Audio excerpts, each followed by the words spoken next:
அதனுடைய முதல் கட்டம் கிட்டத்தட்ட முடிவுக்கு வர இருக்கு. டிசம்பர் 11ஆம் தேதி அது சம்பந்தமாக தேசிய தலைவர் அவர்கள் ஒரு கூட்டத்தை கூட்டியிருக்கிறாங்க. 12 மாநிலங்களுக்கு தமிழ்நாட்டிலிருந்து நம்முடைய தலைவர்கள்லாம் வர்றாங்க. அதுதான் நாளைக்கு டெல்லி போகக்கூடிய நோக்கங்கன்னா.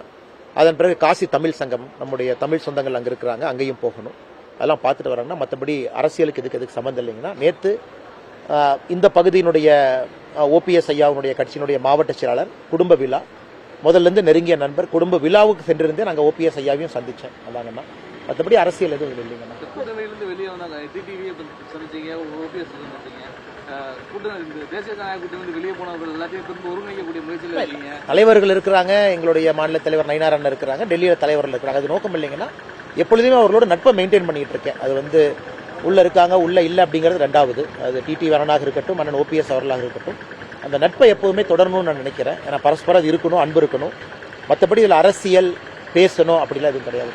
தேசிய ஜனநாயக கூட்டணியிலிருந்து எடப்பாடி பழனிசாமி முதல்வர் வேட்பாளராக சொல்லியிருக்காங்க. அதே நேரத்தில் விஜய் வந்து முதல்வர் ஆய்வாளர் அப்படின்னு சொல்லி செங்கோட்டையன் சொல்லியிருக்காரு. எப்படி பார்க்குறேன்? அண்ணே, நான் எந்த தலைவர்களை பற்றியும் நான் தவறாக பேசுவேன் கிடையாது. செங்கோட்டையனை பொறுத்தவரை ரொம்ப மூத்த ஒரு தலைவர், நிறைய அரசியல் பாரம்பரியம் இருக்கக்கூடியவர், கள அரசியல் நிறைய பார்த்தவர், நிறைய முறை வெற்றி பெற்றிருக்கிறாரு, சட்டமன்றத்துக்கு போயிருக்கிறாங்க.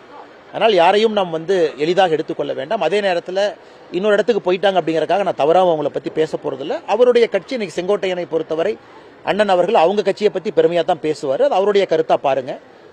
எங்களுடைய கருத்து தேசிய ஜனநாயக கூட்டணி நிச்சயமாக வெற்றி பெறும் என்பதில் உறுதியாக இருக்கும். காரணம், களச்சூழல், ஏற்கனவே ஆட்சியில் இருந்தவர்கள், இன்னைக்கு இருக்கக்கூடிய நடைமுறை பிரச்சனைகள் எல்லாம். அதனால் எல்லா கட்சிகளும் முயற்சி பண்ணட்டும். ஆனால் வெற்றி தேசிய ஜனநாயக கூட்டணிக்கு வரும் என்கின்ற நம்பிக்கை எனக்கு இருக்குங்க. பிளே ஸ்டோர் மற்றும் ஆப் ஸ்டோரில் இருந்து பாலிமர் செயலியை QR கோடு மூலம் பதிவிறக்கம் செய்யுங்கள். செய்திகளை உடனுக்குடன் பெறுங்கள்.